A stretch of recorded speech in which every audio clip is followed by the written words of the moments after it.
یہاں پر الحمدللہ بنگلور سے بھی ہمارے قاری قیوم صاحب کا جیسے میں نے بتایا حاجی اسلم صاحب ہیں، اور ہمارے پیر ذوالفقار صاحب ہیں، سارے حضرات تشریف فرمائیں انشاءاللہ، ان سب کا استقبال ہے۔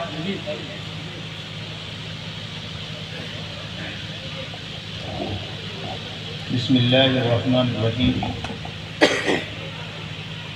وبہ نستعین اما بعد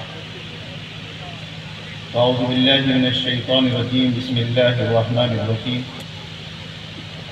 یا ایھا الذین آمنوا آمنوا صدق اللہ العظیم وقال النبی صلی اللہ علیہ وسلم العبادۃ فی الحرج کہجرۃ الی او کما قال الصلاۃ والتسلیم۔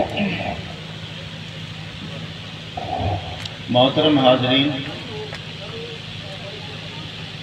علماء کی فہرست اور ان کی تقریر سن کے لگتا ہے کہ بہت سے پیٹ بھر چکے ہیں، اس لیے جو مجمع تھا وہ یہ اشارہ نہیں کرتا کہ جلسہ آخر میں ہے۔ کرسیاں خالی دکھ رہی ہیں، اور یا ایسا ہو سکتا ہے کہ جنہوں نے پہلے کھایا ہو دوبارہ کھانے کے چکر میں چلے گئے ہوں، زیادہ خالی ہو گیا ہو۔ مزید قیمتی باتیں آ چکی ہیں، ہر شخص نے اپنی شمع روشن کی ہے اور اپنی روشنی سے آپ حضرات کو راستہ دکھایا ہے۔ میں سوچتا ہوں کہ یہ روشنیاں کہیں اتنی نہ بڑھ جائیں کہ میری اور آپ کی آنکھیں چکا چوند ہوں کہ سورج کی طرف دیکھنا مشکل ہو جائے۔ اب میں اپنے لیے کون سا انتخاب کر رہا تھا جب صبح سے سن رہا ہوں، کبھی میں نے سوچا کہ میں یہ بات کہوں گا اگر وقت ملا، تو پھر دیکھا کہ کوئی آیا اس کو اچک لے گیا۔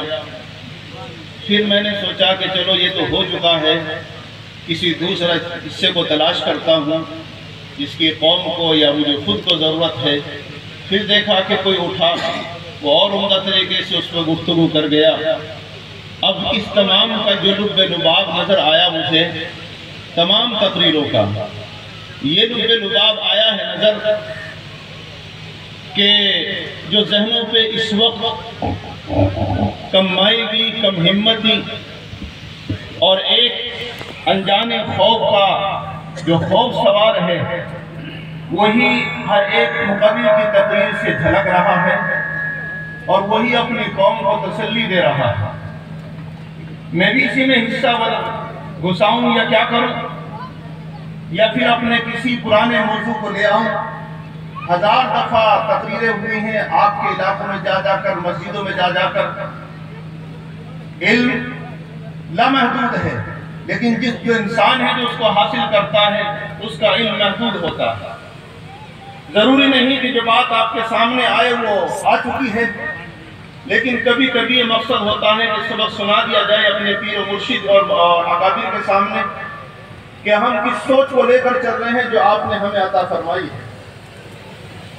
کبھی خیال کرتے ہوئے یہ آیا کہ اللہ کے رسول صلی اللہ علیہ وسلم نے فرمایا تھا انما بعثت معلما، یہ بات بھی ہو چکی ہے، لیکن انما کا مطلب یہ ہے کہ صرف تعلیم کے لیے بھیجا گیا۔ دوسری حدیث ہے اللہ کے رسول صلی اللہ علیہ وسلم نے ارشاد فرمایا انما بعثت لأتمم مکارم الاخلاق، مجھے اس لیے مبعوث کیا گیا ہے تاکہ اچھے اخلاق کی تکمیل کروں۔ یہ اخلاق کہاں سے آئیں گے؟ یہ کردار کہاں سے آئیں گے؟ یہ کردار وہاں سے آئیں گے۔ علامہ اقبال رحمۃ اللہ علیہ فرماتے ہیں علم سیکھ لیا تھا، بہت کچھ اللہ رب العزت نے عطا کر دیا تھا۔ فارسی میں مہارت تھی، عربی میں مہارت تھی، اردو میں مہارت تھی، کلام بڑا اچھا کہتے تھے، کئی معنی اس سے نکلتے تھے، اور لیکن یہ خیال ہوتا تھا جو مدرسے میں پڑھتے ہیں بیوقوف ہیں، جو پڑھاتے ہیں وہ اس سے بڑے درجے کے بیوقوف ہیں، جو علماء ہیں یہ سب سے بڑے بیوقوف ہیں جو ان بچوں کے مستقبل کو خراب کرتے ہیں۔ کہا یہ وہ دور تھا جب میں اپنے انا میں تھا، میں اپنے غرور میں تھا، میں اپنے علم کی ترقی اور کبر میں تھا، اور میں جس کو کمزور دیکھتا تھا تو اعتراض کرتا تھا۔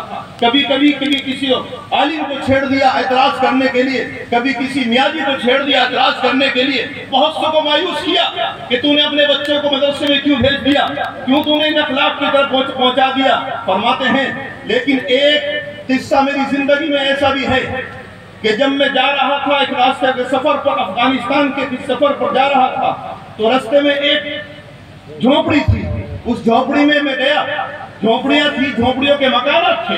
وہاں جب پہنچا تو ایک مسجد میں نماز پڑھنے کے لیے گیا، دیکھا ایک کونے میں ایک ملا جی ریاضی کچھ چند بچوں کو پڑھا رہے ہیں۔ کہا وہی جنون سوار تھا کہ یہ کیا کر رہے ہیں، مستقبل خراب کر رہے ہیں۔ نماز پڑھ کے اس کے قریب لگ کے کہا حضرت جی کتنی تنخواہ ہے آپ کی؟ وہ حضرت جی کڑوا تھا، جلالی تھا، میادی تو تھا لیکن جلالی تھا۔ کہنے لگا تو کون ہے؟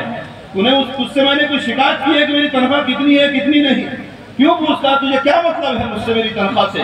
کہا ویسے پوچھتا ہوں، میرا دل کیا کہ پتہ چلے کتنی میں تنخواہ مل رہی ہے۔ کہنے لگے مجھے 1 روپیہ ملتا ہے ماہانہ۔ آگے سے کہنے لگے میں نے کہہ دیا کیا 1 روپے میں کام چل جاتا ہے؟ کہا وہ میاں جی فوراں سے بولا تو کون آدمی ہے اتنا بڑا خیر کا؟ کہا کہ تو بیوقوف ہے، میں نے تجھ سے اپنے بارے میں کوئی شکایت نہیں کی، تو کیوں پوچھتا ہے کہ کام چلتا ہے نہیں چلتا؟ کام چل رہا ہے جبھی تو بیٹھا ہوں، میرا پیٹ بھرا ہوا، بھوکا نہیں ہوں، ہر کام تو یہ لوگ کر ہی لیتے ہیں، میرا تو 1 روپیہ بچ جاتا ہے۔